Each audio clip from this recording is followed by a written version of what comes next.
Bonjour, on se retrouve pour une nouvelle leçon d'histoire qui s'intitule L'affirmation du pouvoir royal.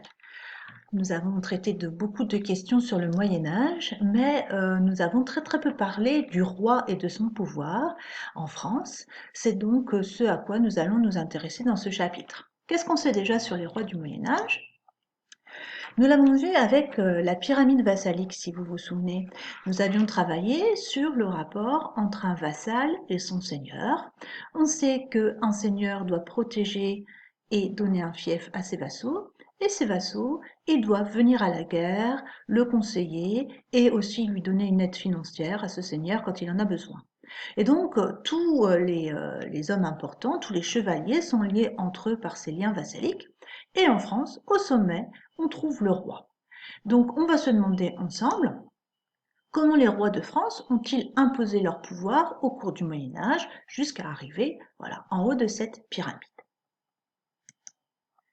Alors des rois, il y en a beaucoup et le Moyen Âge c'est très long, donc je vous ai mis ici une frise chronologique qui va d'ailleurs un petit peu plus loin que le Moyen Âge puisque ça s'arrête à peu près en 1500.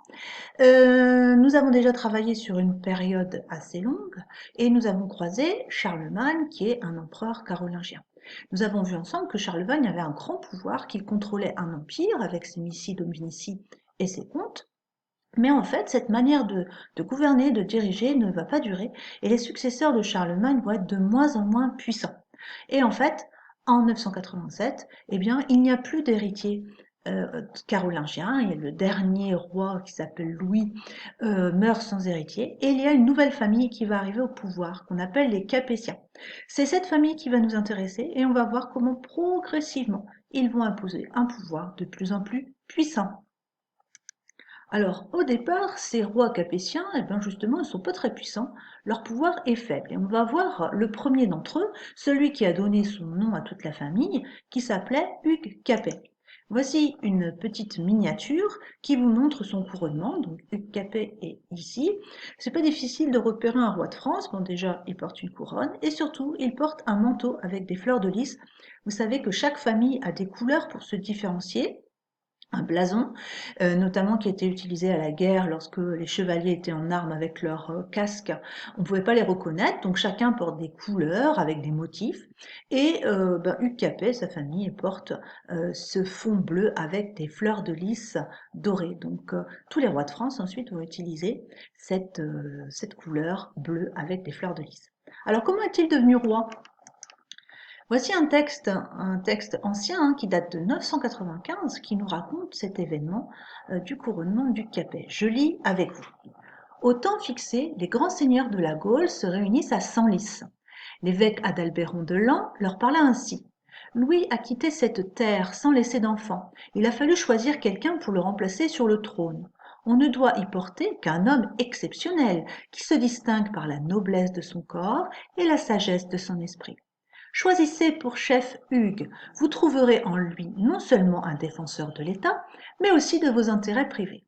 Cet avis fut approuvé par tous. Le duc Hugues fut élevé sur le trône et couronné roi à Noyon par l'évêque de Reims et les autres évêques. Comme les grands seigneurs étaient réunis pour célébrer le couronnement du roi, Hugues couronna aussi solennellement Robert son fils.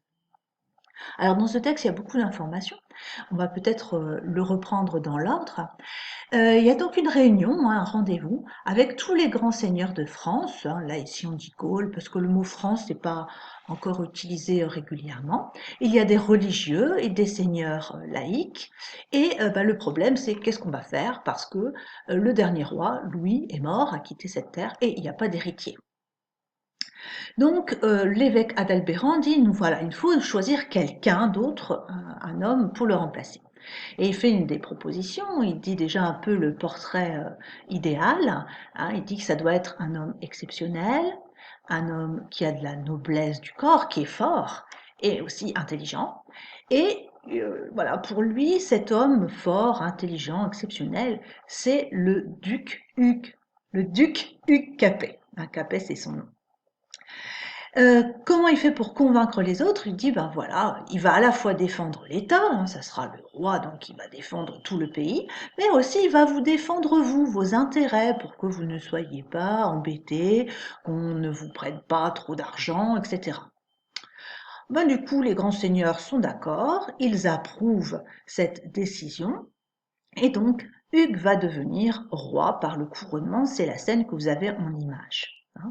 Donc le couronnement est toujours effectué par des religieux, qu'on voit ici, des évêques, et les grands seigneurs sont là pour dire, voilà, on est d'accord, et vous voyez la main qui porte sur la couronne pour dire, nous te soutenons, nous te choisissons. Alors Hugues, il trouve que c'est une super idée, hein, bien sûr, de devenir roi, et il a envie que ses enfants soient rois eux aussi lorsqu'il sera mort, et donc il va prendre cette décision qui est à la fin du texte, et il va dire Hugues couronna aussi solennellement Robert son fils. Donc il se fait pas couronner tout seul, il va aussi associer son fils Robert dans le couronnement. Alors du coup, on dit souvent que Hugues Capet a été élu roi en 987, mais vous voyez bien que c'est pas une élection où on va voter, hein, mais c'est plutôt un choix entre seigneurs d'un seigneur parmi eux pour être leur roi. Quel est le pouvoir de Hugues au départ?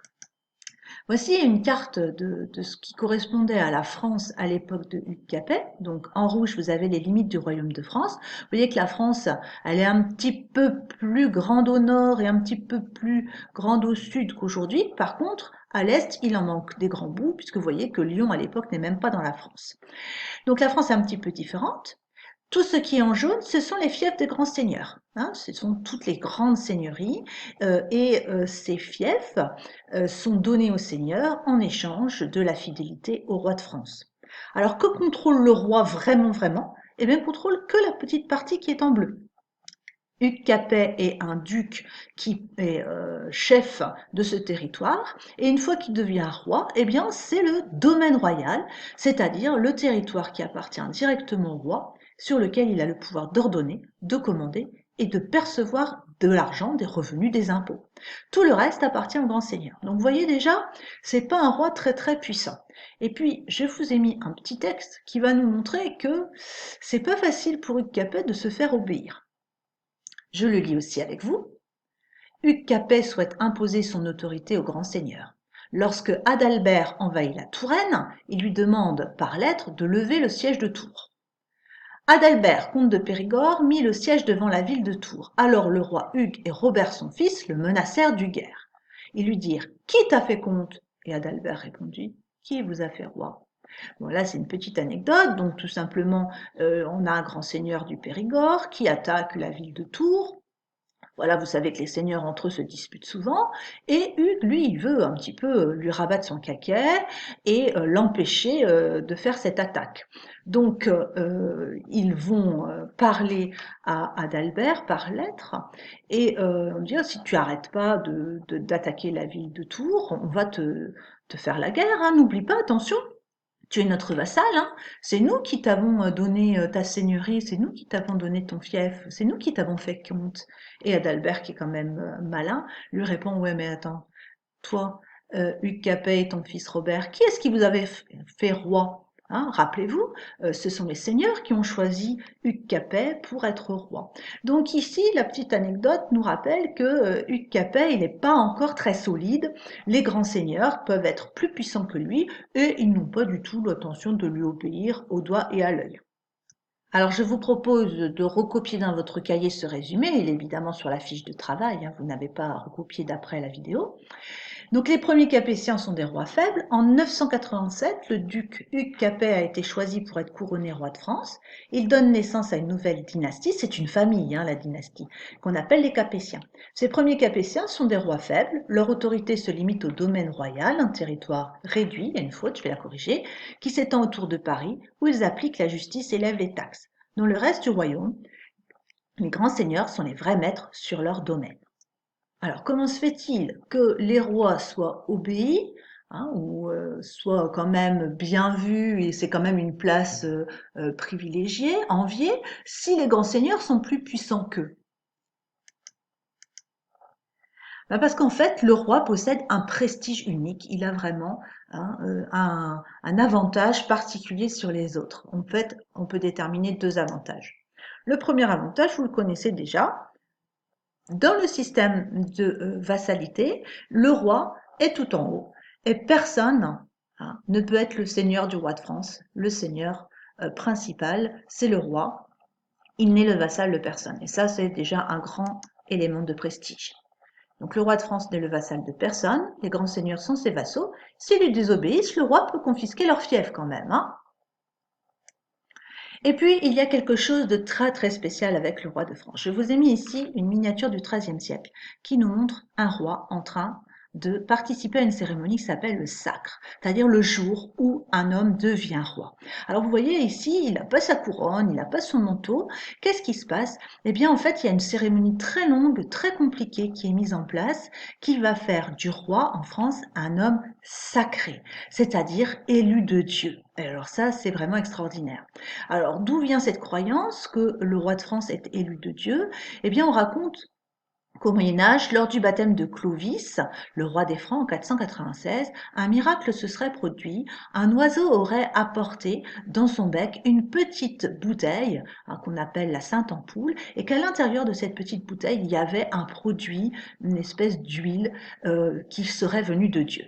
Et à partir de cette légende, eh bien, on a organisé, à chaque fois qu'il y avait un nouveau roi, ce passage, on dit onction, le mot ici, un passage d'huile sur le corps du roi, de l'huile qui viendrait de Dieu. C'est toujours l'évêque de Reims qui fait cette cérémonie et on va, à l'aide d'un petit bâtonnet, prendre de l'huile dans la bouteille et en mettre sur différentes parties du corps du roi, le front, les épaules, le cœur, les mains. Et à partir du moment où le roi reçoit sur la peau ce produit qui viendrait de Dieu, d'après la légende, eh bien il devient un personnage sacré, un personnage choisi par Dieu, et évidemment tous les autres, les grands seigneurs, les évêques, la population, doit lui obéir. Cette cérémonie du sacre est très très longue, très codifiée. Vous avez un réalisateur qui a fait un film sur Jeanne d'Arc dans lequel il filme le sacre de Charles VII. Ça dure une quinzaine de minutes, c'est très long, c'est un petit peu peut-être pas facile à regarder quand on est un élève de cinquième, mais en tout cas ça montre toutes les étapes du sacre dans un film. Nous allons simplement nous baser sur ces petits dessins pour rappeler, voilà, pendant cette cérémonie, donc le roi va recevoir sur la peau cette huile sacrée, on appelle ça l'onction, et ensuite on va lui remettre des objets qui montrent son pouvoir. Le sceptre, un bâton de commandement qui montre qu'il est le chef, une épée qui montre qu'il défend le royaume, et puis bien sûr la couronne, hein, qui est aussi un symbole de commandement. Le roi est donc sacré, pas n'importe où, hein, dans des cathédrales, et celle qui va devenir la cathédrale habituelle du sacre des rois, c'est la cathédrale de Reims, et à partir du moment où il est sacré, il est un élu de Dieu. Les insignes royaux, la couronne, l'épée, le sceptre montrent l'importance du pouvoir du roi. Ainsi, même s'il règne sur un petit domaine royal, même si certains grands seigneurs sont très puissants, eh bien le roi est quand même voilà, prestigieux, il est quand même écouté par ses seigneurs. Pour la prochaine fois, je vais vous demander de faire un petit quiz que j'ai mis sur Pronote pour vérifier que vous avez bien compris ou retenu les choses importantes. Et puis, je vais vous demander de travailler sur un roi de France un petit peu plus puissant que Capet, qui s'appelle Philippe Auguste, en répondant aux questions 1, 2 et 3 de votre livre, page 111. Vous pouvez répondre bien sûr dans votre cahier. Voilà, je vous retrouve pour la suite de cette démonstration sur l'affirmation du pouvoir royal la prochaine fois. Au revoir!